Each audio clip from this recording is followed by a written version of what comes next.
Republic TV has accessed the complete Supreme Court order on demonetisation, which gave another jolt to the lobby, which had claimed that demonetisation was illegal and was carried out in a completely arbitrary way. I'm going to be joined by Ridhamanand Bardwaj, our legal editor, in just a few seconds. In fact, 6 years after the government brought in demonetisation, a move to ban 86% of the currency in circulation.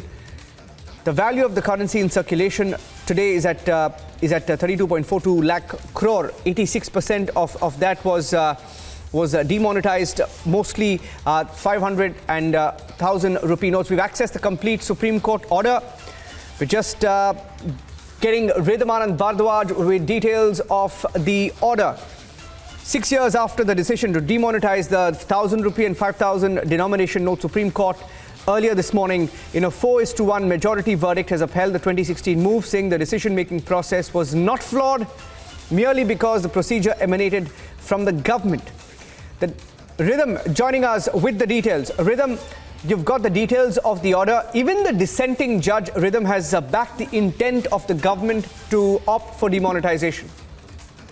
Yes, absolutely, Niranjan. And as we stated this morning, the Supreme Court now says that this decision is not flawed. It's a well-intentioned decision of demonetization that came forward. It's a 258-page majority judgment from the 4 judges who have agreed that this demonetization should continue to be on the statute books, and it does not suffer from any ultra vires. It's not arbitrary. They've also, now that I'm reading through the judgment, gone into great detail. 6 questions have been framed by the judges on whether the impugned notification, that is 8 November 2016, can be said to be unreasonable, and they have stated that no, it's on the basis of this, it is not unreasonable. There are other historic cases they've discussed. A lot of case law has been discussed on this. Details of what both the sides have stated in great detail has been given. I think I'm just going to glance through the proper judgment, because the question they're also asking is whether it should be struck down because the decision-making process is, flawed.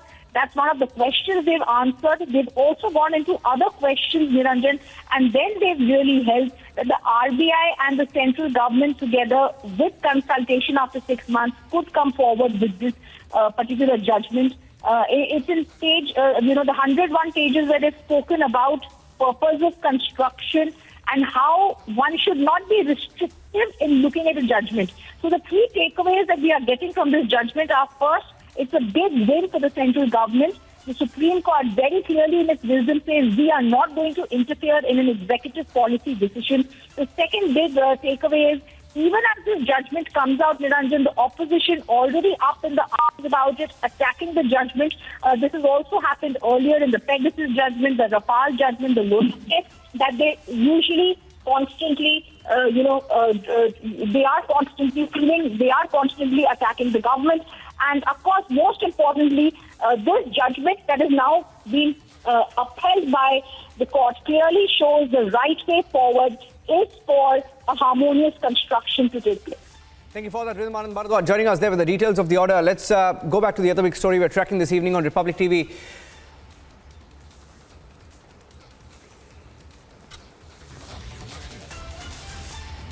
And the big story that Republic TV is reporting on, we broke the